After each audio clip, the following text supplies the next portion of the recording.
Yesu Kristo yabayeho cyangwa ni inkuru gusa zisaba kubyizera bitarabayeho? Ibyo nibyo tugiye kurebera hamwe muri iyi video. Tugiye kwinjirana mu mateka, turebe akantu ku kandi, turebe niba koko uwo Yesu Kristo yarabayeho atari inkuru gusa twaba tubwirwa. Nta gutinda rero, reka tubyinjiremo duhere ku banyamateka b'Abaromani. Turahera ku mugabo witwa Tacitus. Uyu ni umunyamateka w'Umuromani wabayeho mu mwaka wa 56 kugeza mu mwaka w'120 nyuma y'ivuka ya Yesu Kristo. Mu mizingo yiwe yagiye yita Annals mu gitabo cya 15. Urebye ahagana kuri chapitre ya 44 ubona ko yanditse inyandiko, wenda ziri mu Cyongereza ariko turagerageza kuzibasemurira mu Kinyarwanda. Aho yanditse inyandiko zirimo amagambo agira ati: nyuma y'uko umwami w'abami Nero ababajwe cyane n'abantu bitirirwaga Kristo, byabaviriyemo kubabazwa no kwicwa ku ngoma y'abacamanza nka Tiberium, Pontius Pilato barebereraga iki gikorwa. Ibyo ntibyarangiye Yudaya gusa yafatwaga nk'umujyi wagushije ishyano, ahubwo byakomereje i Roma, naho haje kuba indiri y'ako kaga bimenyekana ku isi hose. Iyo urebye muri iyi nyandiko y'uyu mugabo Tacitus, ubona ko ubwe ntabwo yari umukristo, yari umunyamateka usanzwe. No mu buryo yasobanuyemo izi nkuru za Yesu Kristo, ntabwo yazisobanuye nk'umuntu uri kumushima, ahubwo yabyanditse nk'icyorezo cyari cyugarije igihe cy'iyo myaka Yesu Kristo yari arimo, aho yari ari gusobanura uburyo ubukristo bwagiye buraguka kugeza aho umwami w'abami Nero yaje kumurakaza. Iyo ukomeje ugasoma amateka ubona ko Nero yaje kugira uruhare mu gusenya urusengero rw'i Yerusalemu. Ibyo rero ni ibintu nawe ushobora kujya mu mateka ukabisoma ukaba wabyibonera. Ibyo ntibitandukanye n'ibyo tubona muri Bibiliya, kuko tubona ko Yesu Kristo, umuntu wamucira urubanza rwa nyuma kabone n'ubwo yamubonaga ko nta kosa afite, ni umugabo witwa Pontius Pilato. Bidatandukanye n'ibyo tubonye mu nyandiko y'uyu munyamateka witwa Tacitus. Icyo kikaba ikimenyetso kigaragaza neza ko Yesu Kristo yabayeho bya nyabyo mu mateka. Tukagira umunyamateka wa kabiri yitwa Quentin de Jong. Nawe ni umunyamateka w'Umuromani, yabayeho mu mwaka wa 61 kugeza mu mwaka w'113 nyuma y'ivuka rya Yesu Kristo. Mu muzingo y'uyu mugabo witwa Quentin de Jong hari imizingo yiswe letters cyangwa se inzandiko. Iyo urebye mu gitabo cya 10 ubonamo ibaruwa yandikiye umwami w'e Trojan, ni ubwami bundi bwariho icyo gihe. Yamwandikiye ari kumusobanurira uburyo afite ikibazo cy'abakristo bari kwiyongera mu mubare, amugisha inama y'icyo yakora. Ntabwo yari umukristo, nta nubwo yewe yari agamije kwamamaza inkuru nziza ya Yesu Kristo, ahubwo tubona ko yari ari kugisha inama bigenze gute ko dufite abantu bari kwiyongera mu buryo budasanzwe. Aho wahita nawe ugira ikibazo, ese umuntu utarabayeho twabona inzandiko z'abami zicicikana bari kugishanya inama ku kibazo kibugarije? Icyo kitakiba ikimenyetso cyerekana ko Yesu Kristo yabayeho muri iyi si. N'amateka arabihana. Uretse n'abo banditsi b'Abaromani, hari n'abandi banditsi benshi tutahita turondora muri iyo video nka ba Suetonius, nabo bagiye bandika amateka kuri uyu mugabo Yesu Kristo, basobanura uburyo yarabayeho ndetse n'ibyaje kumubaho kugeza aho abambwe ndetse akanazuka. Ibyo ni ibintu tubona mu nzandiko z'aba banditsi bose b'Abaromani. Ariko nanone reka tujye no mu kindi gice cy'abanditsi noneho b'Abayahudi, aho turasangamo umugabo witwa Flavius Josephus. Uyu ni umunyamateka w'Umuyahudi wabayeho guhera muri 37 kugeza mu 100 nyuma y'ivuka ya Yesu Kristo. Mu mizingo uyu Josephus yanditse hari ubwoko bw'imizingo bwitwaga Testimonium Flavarium. Mu gitabo cya 18 chapitre cyangwa se igice cya 3 tubonamo amagambo agira: About this time there lived Jesus, a wise man, for he was a performer of surprising deeds, a teacher of people who gladly welcomed the truth.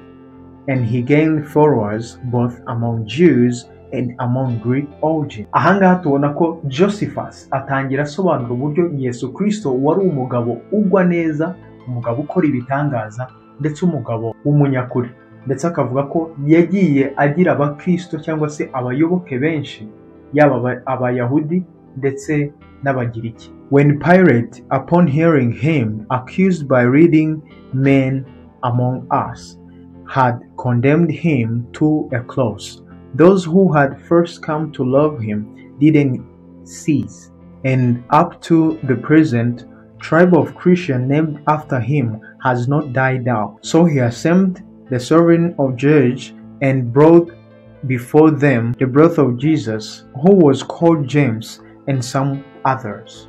Uyu mwanditsi Josephus akomeza avuga neza uburyo uwo Yesu Kristo yaje gushinjwa azira ubusa, ndetse akaza kubambwa ku musaraba nk'ikimenyetso cy'ubugome bwari buriho icyo gihe, cyangwa se igihano ndengakamere cyari kiriho icyo gihe.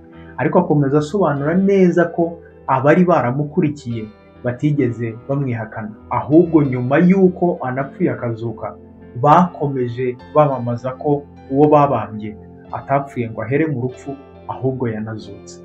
Ayo ni amagambo twibonera neza mu nyandiko z'uyu munyamateka witwa Josephus. Nkaho ibyo bidahagije, uyu Josephus yasoje mu nyandiko ye agaragaza ko mu bantu Yesu Kristo yigaragarije igihe yazukaga, mu bo yigaragarije hari harimo umugabo witwa James cyangwa se Yakobo wari umuvandimwe we.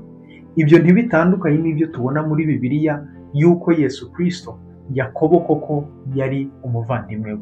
Ibyo rero bihita bigaragaza ko uretse kuba Yesu Kristo yari umugabo wabayeho gusa, ahubwo yari n'umuntu uzwi, ufite n'abavandimwe bazwi, ku buryo yewe ushatse no kumenya iwabo wasanga hari n'abasaza bavuga ati Yesu Kristo turamuzi, yakuze tumubona.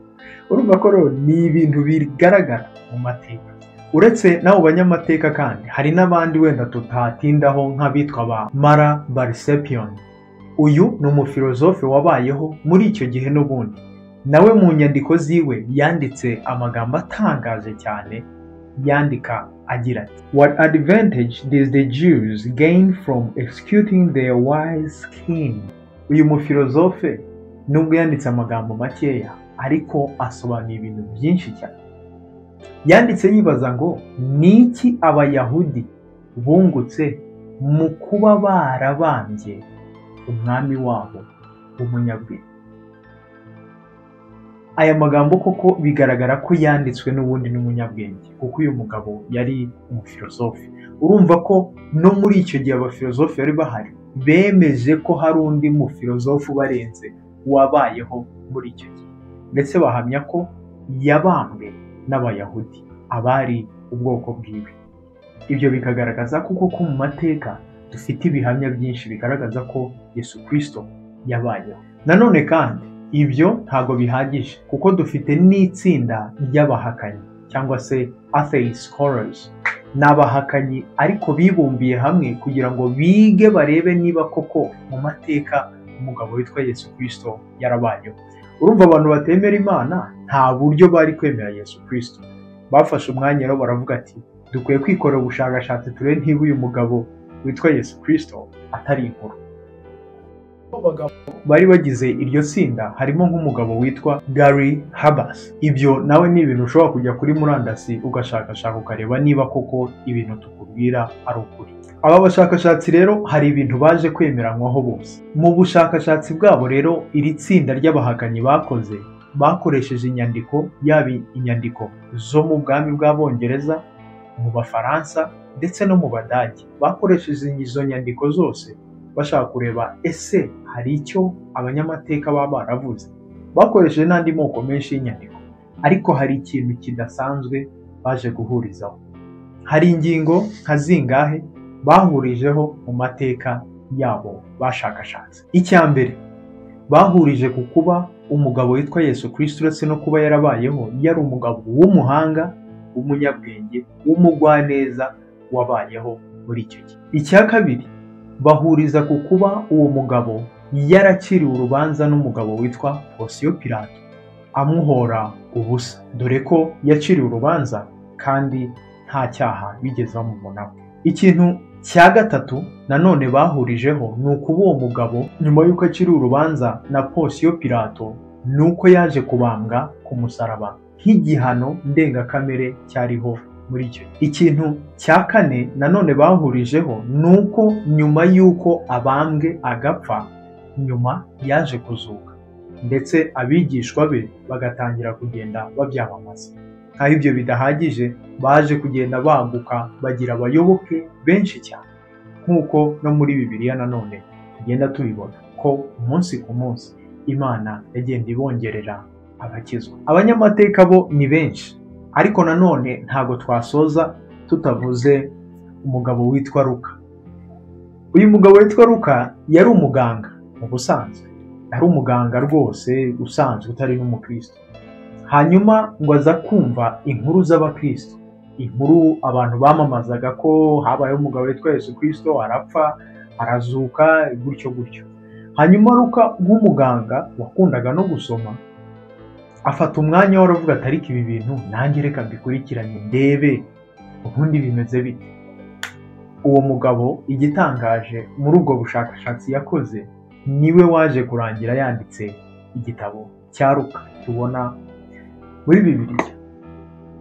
Nibyo yanditse, turebye mu gitabo nyine cyamwitiriwe cya Luka, igice cya mbere uhereye neza neza ku murongo wa mbere tuhasanga amagambo agira ati: abantu benshi bagerageje kuringaniza igitekerezo cy'imvugo cy'ibyemewe natwe rwose, nk'uko twabibwiwe n'abahereye mbere bigitangira babyibonera ubwabo, kandi bakaba ari abigisha b'ijambo ry'Imana. Nuko nanjye maze kubikurikirana byose neza mpereye ku bya mbere, nabonye ko ari byiza kubikwandikira uko bikurikirana, wowe Teofila mwiza rwose, kugira ngo umenye ibyo wizera wigishijwe ko ari iby'ukuri. Sinzi icyo narenzaho kuri aya magambo. Uyu Luka yari umuganga muri icyo gihe, hanyuma aza gukurikirana neza ibyo intumwa za Yesu Kristo zagendaga zivuga. Mu kubikurikirana nibwo yaje kwandikira uyu Teofila inshuti ye, kugira ngo ayizeze neza ko ibyo yizeye atari ibintu by'inkuru, nk'uko wenda hari abantu batekereza ko Yesu Kristo atabayeho ari inkuru zabayeho. Uyu Luka rero yaje kumuhereza evidence cyangwa se ibihamya bigaragaza ko uwo Yesu Kristo yabayeho, kuko uyu Luka yari umunyamateka we wafashe umwanya we wo kubanza kubyiga, kugira ngo noneho ahereze Teofila inshuti ye, amuhereze ukuri kw'izo nyigisho zari zaramamaye muri icyo gihe. Sinzi ibindi bimenyetso twaba dukeneye, ariko turabibona neza ko mu mateka uyu Yesu Kristo yabayeho nk'umugabo udasanzwe, wakoraga ibitangaza, wari umugwaneza, wigishaga inyigisho z'ukuri. Nkaho kandi ibyo bidahagije, yaje gushinjwa azira ubusa. Yacira urubanza n'umugabo witwa Ponsiyo Pilato, arabambwa, nyuma y'iminsi 3 nk'uko yari yarabiteguje arazuka. Mu magambo make rero tubona ko uyu Yesu Kristo yabayeho, n'amateka arabihamya. Ese wakiha amahirwe yo kumenya byinshi byisumbuyeho kuri uyu mugabo witwa Yesu Kristo? Niba warakoze subscribe ntabwo uzacikwa. Tubonane mu yindi video.